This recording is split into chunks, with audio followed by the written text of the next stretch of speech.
David, un placer hablar contigo. Vamos a compartir muchas ideas vinculadas con la toma de decisiones, con quién decide qué.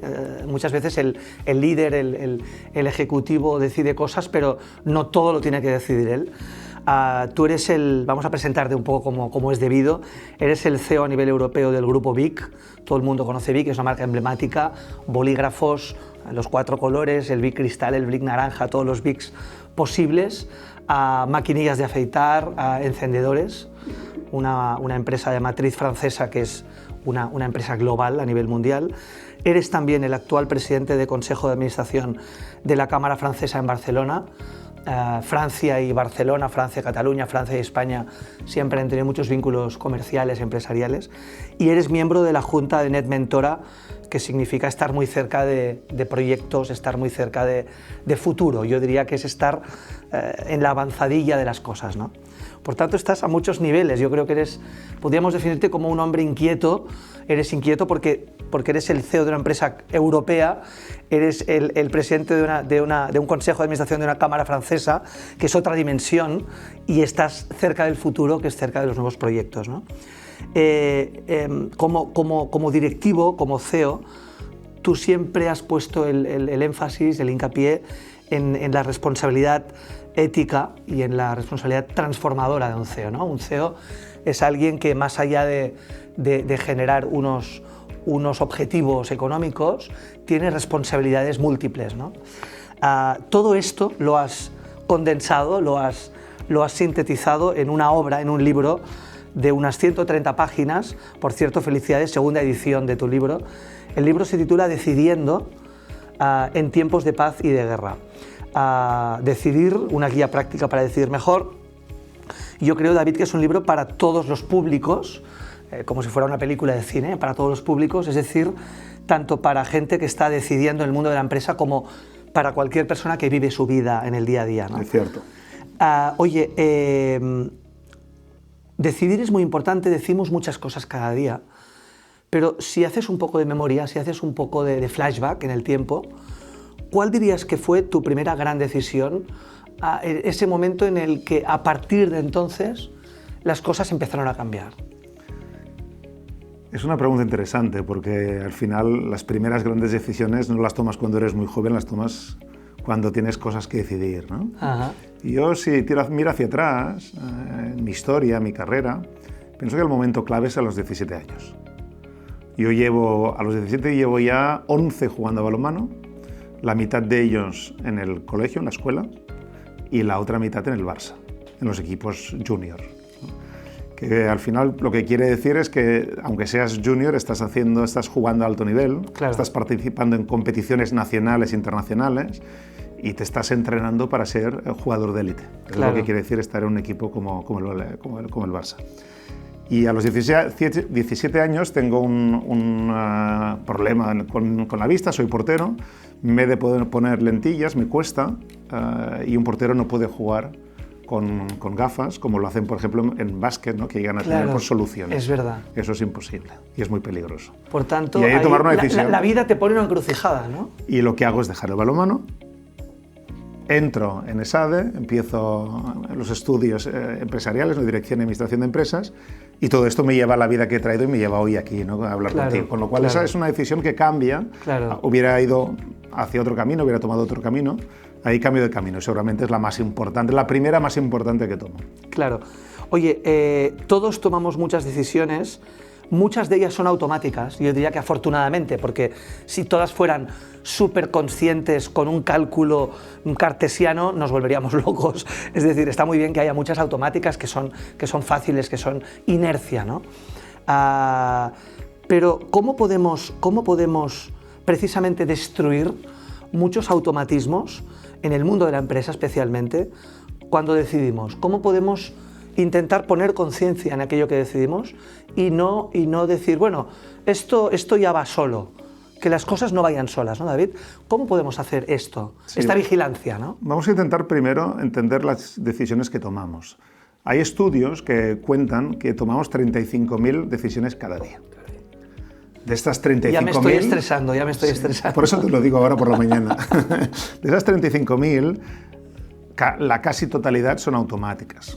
Ejemplo, esta mañana estaba llegando para tener la entrevista contigo y decido cruzar la calle delante del semáforo. Hay gente que no la cruza por donde deben, la cruzan por en medio, ven que no pasa nada. Esto son decisiones, tomamos muchísimas. Algunas pueden ser importantes, si nos equivocamos puedes tener un accidente, pero en principio son decisiones que tomas de forma automática. ¿Me paro a tomarme un café en la terraza o voy hasta la oficina? Me tomo un café, me tomo un agua, voy directamente... Y estas son las 35.000.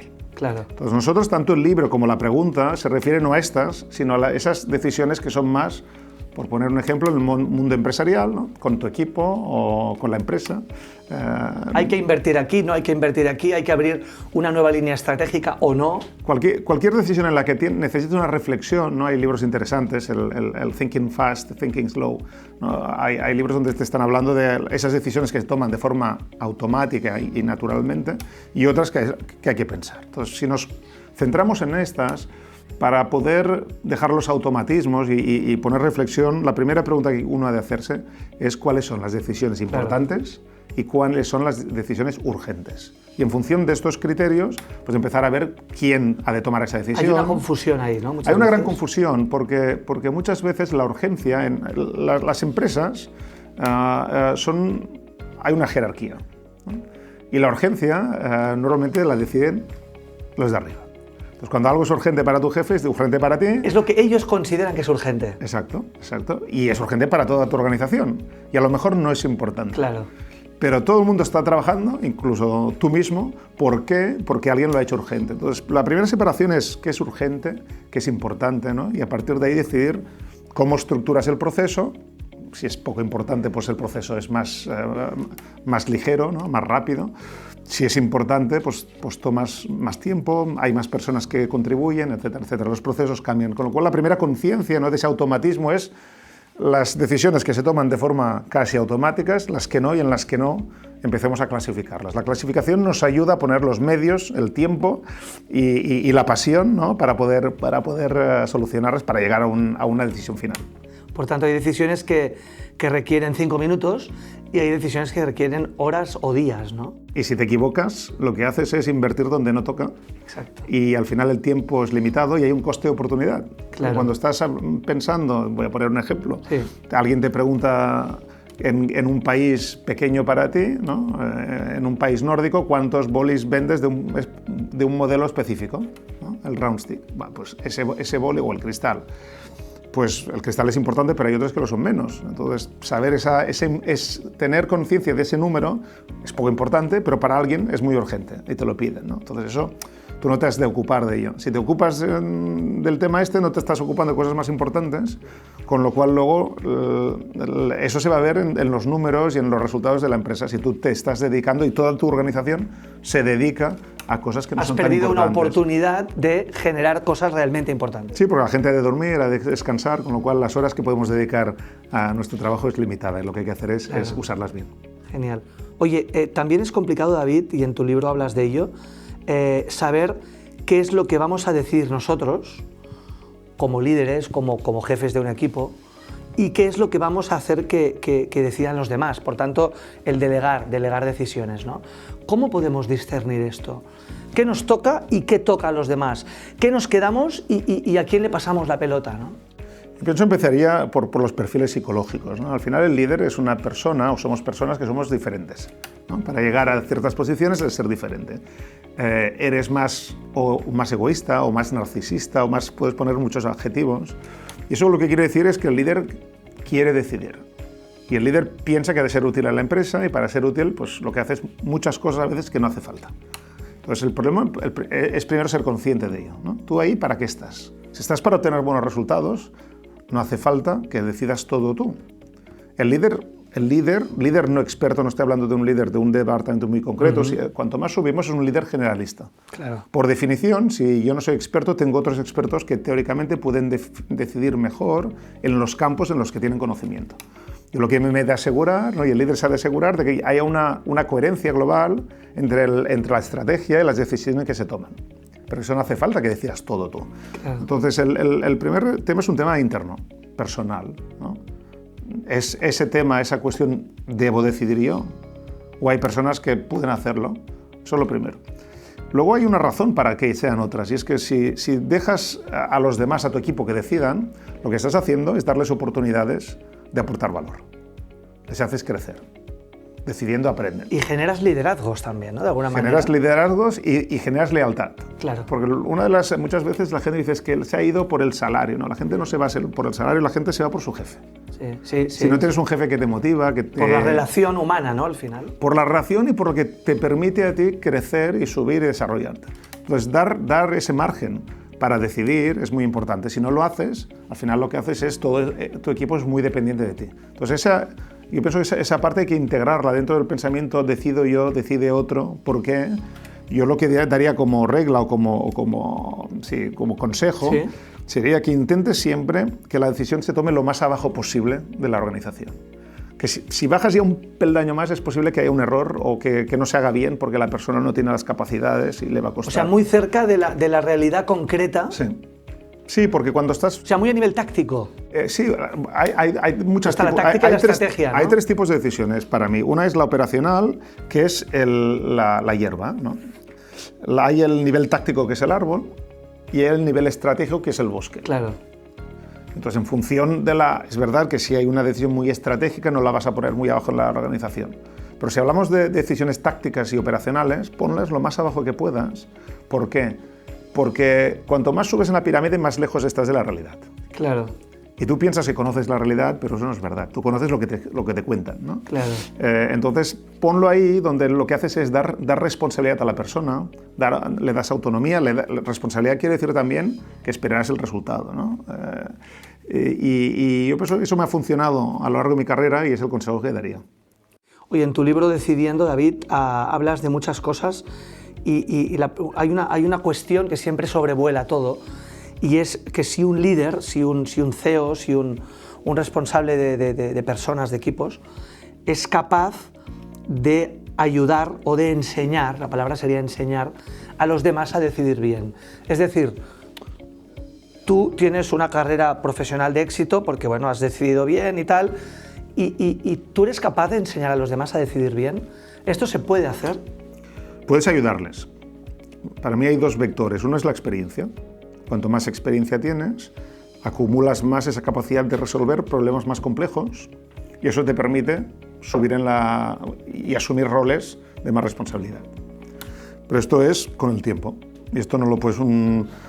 Alguien salido de universidad, pues le puedes ayudar, pero él ha de hacer su camino para ganar... Hay un camino propio, tienes que hacer un camino propio. Cada uno ha de hacer su camino. Lo que puedes es ayudarle. Y en la forma de ayudarle, uno son los consejos. Dos es el proceso y el método. Hay un método, ¿no? Tú tienes una decisión, tienes un diagnóstico, ¿no? Lo explicamos en el libro, hay un diagnóstico que hacer, hay una generación de opciones y al final hay una decisión final. Y si todo se hace bien, luego tienes un post-mortem y analizas en qué has acertado, qué te has equivocado y aprendes para la próxima decisión. Eso se lo puedes aportar.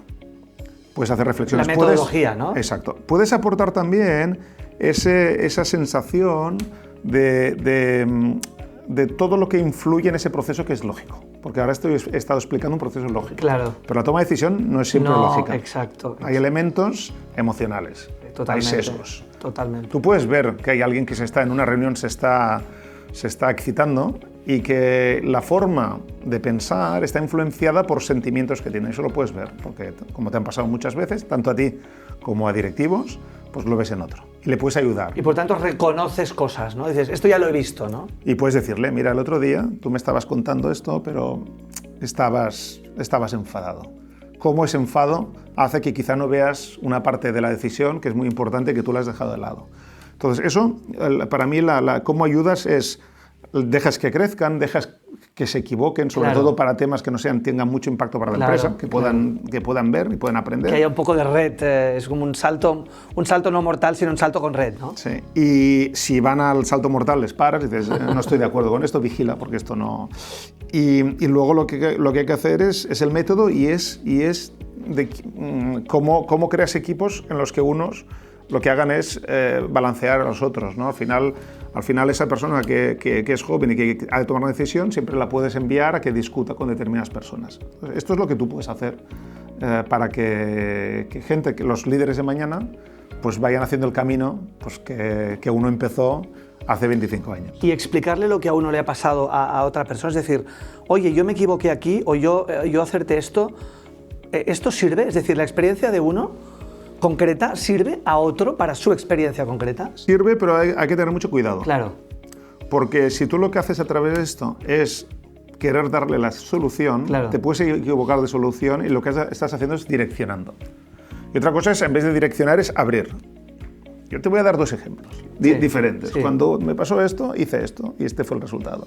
Y otra vez pasó otra cosa, algo parecida, pero no exactamente la misma. Entonces, lo que haces es abrir, le haces reflexionar. Pero finalmente decide tú. Si le haces reflexionar, ¿sí?, y le dejas opciones abiertas, le estás ayudando. Si lo que tú quieres es que él decida como tú decidiste hace 15 años, claro, lo que estás haciendo en la forma de explicárselo, le estás llevando a que no tenga otra solución. Entonces no le estás dejando decidir. Claro. O sea, la experiencia es buena, la experiencia, hay que ser cuidadoso con la experiencia porque a veces nos lleva a error. La experiencia no es, las situaciones no son siempre las mismas, claro, vivimos en un mundo que ha cambiado, distintos. El contexto cambia, las variables son muchas más hoy en día y cada una influye en la otra, con lo cual yo lo diría es prudencia, pero sí que es verdad que si tú puedes compartir experiencia, esto va a ayudar a la persona que ha de aprender, a la persona que ha de decidir. Oye, David, tú como líder, tu estilo, digámoslo así, tu estilo de liderazgo es un estilo en el que das mucho valor a las consultas a los demás, te gusta recibir feedback, preguntas, estás siempre con las antenas puestas, estás muy conectado con tu entorno, con tu medio ambiente, ¿no? Hay muchos líderes que creen, o hay algunos líderes que creen, que esta pregunta, esta consulta constante, esta actitud, dirían algunos, dubitativa, no es de líder fuerte y de líder que lo tiene todo claro, ¿no? Háblanos un poco de esto porque es muy importante. Sí, yo pienso, a mí me gusta empezar por el contexto y por el mundo en el que vivimos. En los últimos años hemos tenido grandes cambios que van a impactar la forma en que se hacen negocios y se vive en el mundo en las próximas décadas. Cambio climático, que además no está resuelto.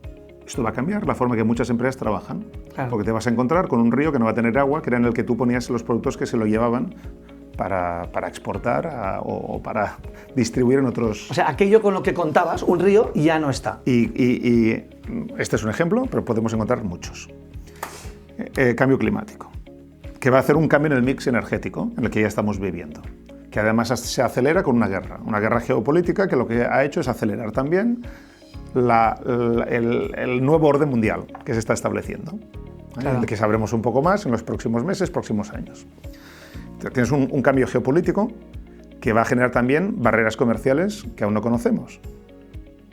Y que no existían antes. Por tanto, tú antes contabas con una política comercial y ahora hay otra, ¿no? Y que va a impactar dónde vas a decidir tú, dónde pones tus próximas fábricas. Claro. No solo por la geopolítica, sino porque la geopolítica y la situación actual te puede llevar a que tú tienes una fábrica muy lejos y que tus productos no llegan. Entonces, como el coste era muy bajo, ¿no? la globalización ha tenido costes muy bajos, pero el coste, si no puedes vender el producto, pues mejor que te cueste un poco más y que lo puedas tener. Y a esto le puedes añadir otras capas, hay muchísimas capas. Tienes una disrupción logística, que va a traer inflación, ya la está llevando, etcétera, etcétera. Entonces, en un mundo cambiante, sí, en el que todo cambia, y cambia a la vez, que esto no había pasado nunca, claro, pensar que hay una persona que lo puede entender todo y puede encontrar la buena decisión, es como poco... Es poco realista y es un gran riesgo que toma el directivo. Claro. Es verdad que de aquí venimos de estructuras jerárquicas muy verticales, ¿no? Esto funcionó bien en los años 20, en los años 50, en los años 70, ahí empezó a cambiar, ¿no? Tienes el management, los grandes gurús del management lo que hacen es cambiar el tipo de liderazgo y hoy estamos en un mundo que si no nos hemos dado cuenta los líderes que no puedes entenderlo todo tú solo, pues tenemos un problema, porque lo que vamos a hacer es no vamos a escuchar y como el mundo es diferente, el mundo nosotros que hemos vivido, ¿no? En el que hemos aprendido a decidir, era otro, pues hoy te puedes equivocar porque tú lo que haces es utilizar recetas del pasado. Entonces, claro, tener gente diversa, cuando hay diversidad en género, nacionalidad, ¿no? Culturas. Generacionalmente. Muy importante, ¿no? La gente conectada. Expertise, claro. Entonces, hoy Si nosotros lo miramos, ha presentado resultados Facebook hace poco. Fueron malos. Muy malos, sí, Bueno, sí. la gente se está yendo a TikTok o está haciendo otras cosas. Entonces, si no entiendes lo que está pasando y el porqué, y esto te lo puede explicar gente joven. Si yo tengo un directivo de 50 años, seguramente no va a explicar lo que está pasando en la cabeza de los de 16, ¿no? Entonces, el mundo es muy complejo. Decías antes preguntar, ¿no? Triangular, tengo un problema, ¿a quién se lo explico? Gente diferente, gente que tiene un buen track record, que me ha demostrado que son buenos reflexionando y pensando soluciones, expertos. Esto es una riqueza que es una lástima. Son muchas miradas, ¿no? Al final... Son muchas miradas, ¿no? Es esa inteligencia colectiva. Exacto, exacto. Que tú utilizas de forma no colectiva, porque no preguntas a 200 personas, pero preguntas a las personas que te pueden ayudar, en el caso que seas tú el que decidas, y esto te da soluciones en la fase de análisis. Tú decías dubitativo. El dubitativo es la persona, para mí, que si un tema determinado que es complejo, normalmente deberías tener un mes o varias semanas para pensarlo y decidirlo, no lo decide en un mes, sino que está 6 meses y aún no ha tomado la decisión. Ese es el dubitativo, el que no puede decidir. La persona que le cuesta mucho tomar, que es indeciso. El que pospone, ¿no? Pospone y no hay la toma un punto nunca. de procrastinación, ¿no? Y eso es un problema. Claro. Es un problema. Claro. Seguramente casi mejor equivocarse y decidir. Claro. Pero el dubitativo no es la persona que se toma el tiempo necesario. Claro. No el más del necesario, sino el necesario para tener tomar una decisión. Al final, la cuestión está en la eficacia o la eficiencia. Para mí, lo importante es la eficacia, es que tomes la buena decisión y el problema se resuelva o la oportunidad cristalice. El tema de la eficacia, ¿no? De hacer las cosas rápidamente, si es una decisión poco importante, la eficacia tiene su valor, porque estás tomando muchas poco importantes, pero para las importantes, tómate tu tiempo. Entonces, lo del dubitativo es una evaluación que ponemos, un juicio que ponemos sobre personas, porque si yo, por ejemplo, soy una persona que decide muy rápido, alguien que toma algo más de tiempo, pienso que no es tan buena como yo. Claro. Entonces, es un juicio de valor que la sociedad pone. Exacto, que no es tan bueno como tú, es decir, que tú tienes una ventaja competitiva sobre él, ¿no? Porque eres más rápido, ¿no? Esto es cierto, David, ahora me has hecho pensar en una cosa muy importante. Estamos en un momento social, cultural, en el que la velocidad es un gran valor y seguramente está muy sobrevalorado. Estamos en un mundo muy veloz, la tecnología nos acerca a las metáforas de la velocidad, es decir, cuando decimos que un procesador es mejor que otro procesador es porque es más rápido, la velocidad de cálculo es más rápida, por tanto la tecnología nos acerca a unas metáforas y a unos valores que impregnamos a la sociedad y a las personas, ¿no? Por tanto, la velocidad es un tema peligroso, ¿no? Sí, tienes dos elementos aquí, porque hablabas de dubitativo, ¿no? Sí. Tienes la velocidad, que todo se hace muy rápido, y el valor, en un mundo de incertidumbre, el valor que da la gente a la certeza. Entonces, si miras políticamente, los grandes líderes que la gente ha escogido en democracias últimamente, hay muchos que son más bien líderes de lo que teníamos en el pasado. Gente muy fuerte, con un poder de decisión, ¿no? Esas personas que independientemente de si estás de acuerdo o no con su forma de pensar, ¿no? Con sus valores, con su estrategia política, es gente que deciden y que tiran adelante. Y esto nos encontramos con las dos cosas. Con uno, en un momento de incertidumbre, mucha gente en el mundo, en muchos países, buscan esos líderes fuertes que no dudan, ¿no? Pero antes decías dubitativo, que no totalmente, dudan. Totalmente. Y le das todo el proceso de decisión, se lo das a él. Él me sacará de aquí, ¿no? Todo. Yo soy americano y estoy en el centro de América y las fábricas han ido a China y yo creo en alguien que lo que va a hacer es traerme las fábricas de vuelta y que haga lo que quiera y le dejo hacer lo que haga falta, ¿no? Entonces es una creencia religiosa absoluta. Acto de fe, es un acto de fe. Entonces estamos en un momento donde hay mucha velocidad en las que hay que decidir, pensamos que hemos de decidir muy rápido, pero además, como que es un mundo incierto, queremos a alguien que nos proteja y que buscamos a alguien, una referencia, ¿no? Que antes la referencia pues, había sido pues, la Iglesia, había sido pues, ¿no? los gobiernos, habían sido pues, el poder judicial y hoy, porque muchas de esas entidades los creemos menos, ¿no? Nos generan menos confianza, buscamos esa persona carismática, ¿no? Carismática, con lo cual el proceso de decisión se está complicando porque estamos volviendo hacia atrás. O sea, hay que decir rápido, pero además tú dices, bueno, que sea él el que decida, ¿no? Claro. Y yo le voy a seguir.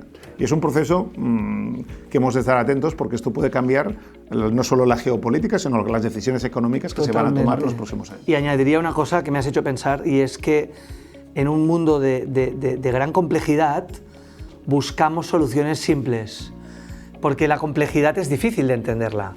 Y por tanto, como ya estamos colapsados por tanta dificultad y tanta complejidad, buscamos gente que nos promete soluciones simples. Como decir, bueno, yo esto, vamos a por todas, ¿no? Sí, porque aquí hay un tema de comunicación. Sí. ¿No? Si tú eres presidente del gobierno, si tú eres el gran directivo, si puedes simplificar mucho el discurso, mensaje, la persona primero lo puede repetir y lo puede reexplicar. ¿No? Y esto, porque a lo mejor tú puedes tener la buena solución, pero es difícil de entender y tiene muchos puntos. Si solo tiene 1 o 2 puntos, yo lo entiendo, lo explico, eso me da certeza, me da tranquilidad, que es lo que al final la persona quiere. Y me convierto en un prescriptor del líder. O sea, si repito el mensaje de forma fácil, me lo hago mío y lo repito, me convierto en un replicante y en un prescriptor, y aquello crece de manera exponencial, ¿no? Si el mensaje es muy complejo, si explico la complejidad desde la complejidad, yo no soy capaz de explicarlo y por tanto ese mensaje va a morir antes, ¿no? Con lo cual, en las decisiones hay un antes que es la decisión, pero hay un después que es cómo la comunico. Claro.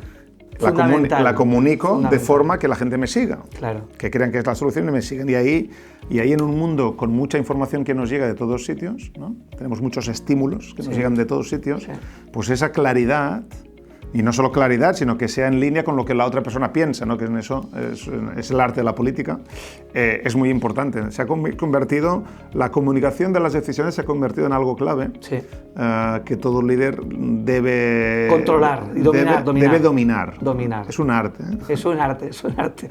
Oye, hablas en el libro, David, del juego infinito, ¿no? ¿Cómo lo aplicamos? Primero, ¿en qué consiste el juego infinito? Y luego, ¿cómo lo aplicamos en el día a día, en el liderazgo de equipos, ¿no? Sí, las empresas, el riesgo hoy, por esa velocidad que decimos y por la exigencia que los mercados de valores ponen sobre las empresas cotizadas, las empresas ven mucho el corto plazo. Corto plazo es lo que lleva a los líderes, a los equipos, a los managers, a los empleados a trabajar. La cultura del bombero, apagar fuegos, ¿no? Bueno, es el trimestre, cada trimestre presentas tus resultados en el mercado, con lo cual esos han de ser buenos, si no son buenos, pues eso generan consecuencias.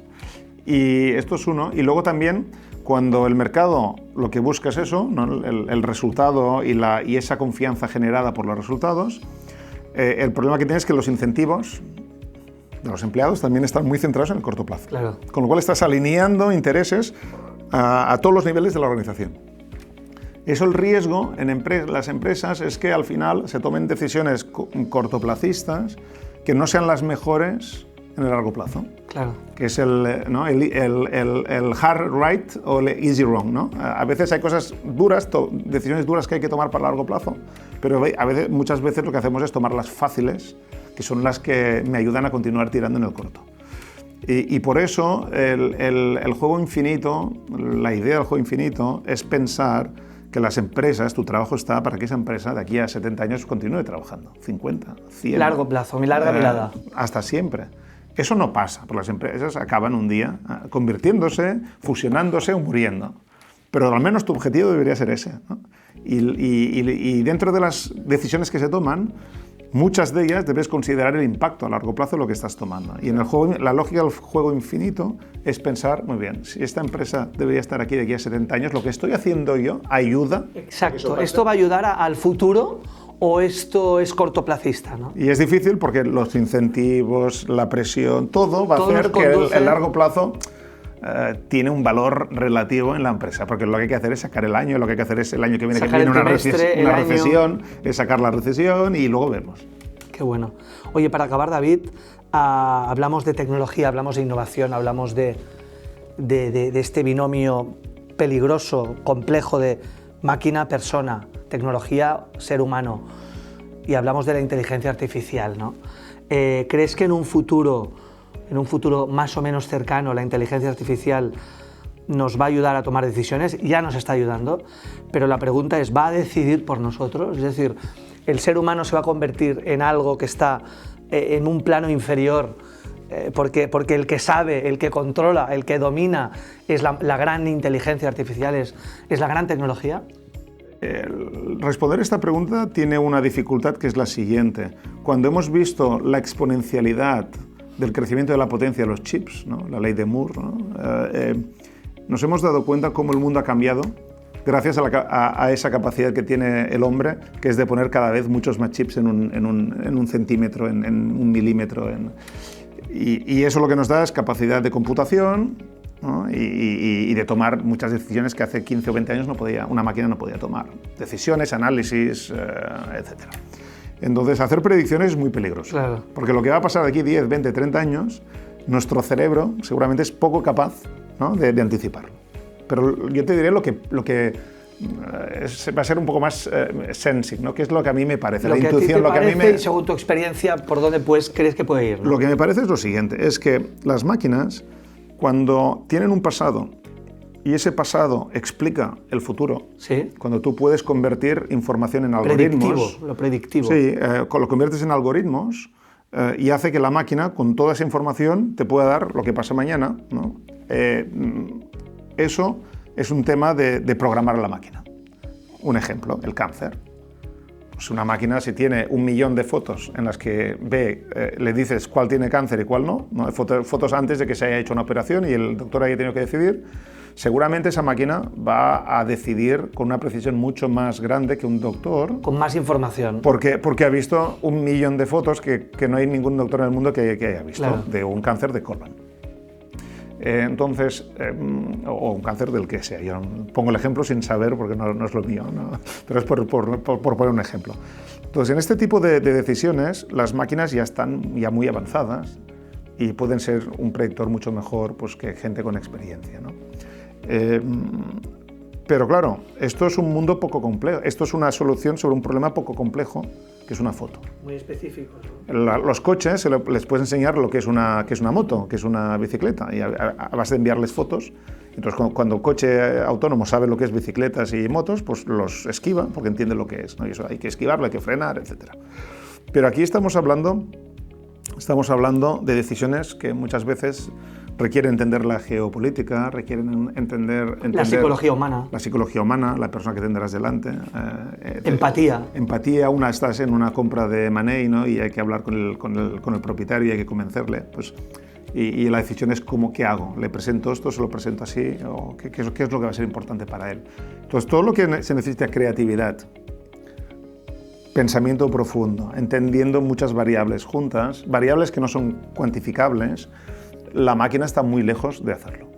O sea, lo cualitativo, diríamos. La máquina es muy cuantitativa, pero el territorio cualitativo sigue siendo un territorio muy humano, quizá, ¿no? La máquina, cuando es un tema de hacer opciones, cuando tú estás jugando en ajedrez y hay que mirar 30 millones de combinaciones, la máquina es rápida y lo puede hacer. Claro. Pero si tú pones a una máquina, y se ha demostrado, de ajedrez, y le pones al lado un gran jugador de ajedrez, de la élite mundial, el jugador lo que va a hacer es mirar la estrategia a largo plazo de la partida y la máquina coger las mejores movimientos uno a uno. Y la combinación de los dos va a ser mucho más potente que la máquina solo o el hombre solo. Entonces yo pienso que la máquina se va a utilizar cada vez más, para tomar decisiones. Esto va a ayudar también a la máquina a aprender, evidentemente. Machine learning. Pero el hombre, ¿no? la humanidad, estamos muy lejos de dejar de ser un elemento importante en la toma de decisiones, sobre todo en aquellas en las que lo importante es esto, la creatividad, el pensamiento, las emociones, el control. La dimensión humana, ¿no? Sí. David, gracias por ayudarnos a decidir. Tu subtítulo del libro es En tiempos de paz, en tiempos de guerra, o sea, en tiempos de bonanza, en tiempos de tranquilidad y en tiempos de incertidumbre, de cambio, de crisis, etc. En todo caso, decidir es algo importante y este libro creo que es inspirador para todos nosotros. Gracias. Muchas gracias a ti, David.